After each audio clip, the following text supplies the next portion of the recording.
we'll move on to Branson, right? So Branson wants to talk about some other current events, right? And I love the fact that he chose this particular picture. And for those who are listening and not watching, like it's the old school purple Linksys, which is what was that thing?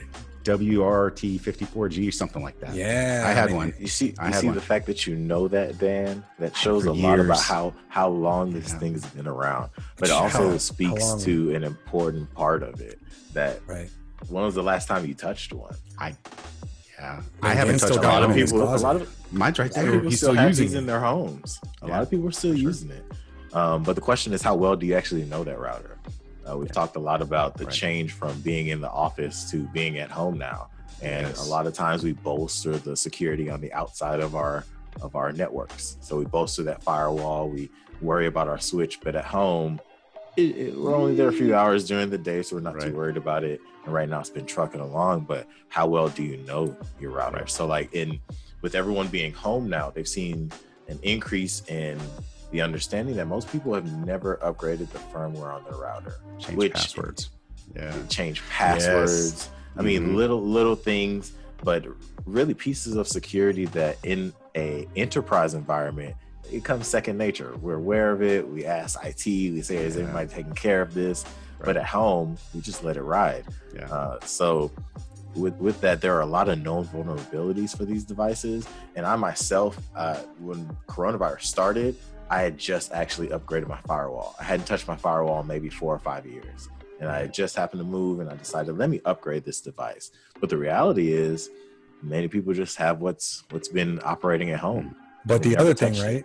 So the interesting thing, right? So we were talking about this earlier, is that for a lot of folks, like I just moved from Uverse to Xfinity and it was life-changing, right? It was amazing because I did not like Uverse. I did not have fiber. I had the regular, and then so I got cable-based Xfinity.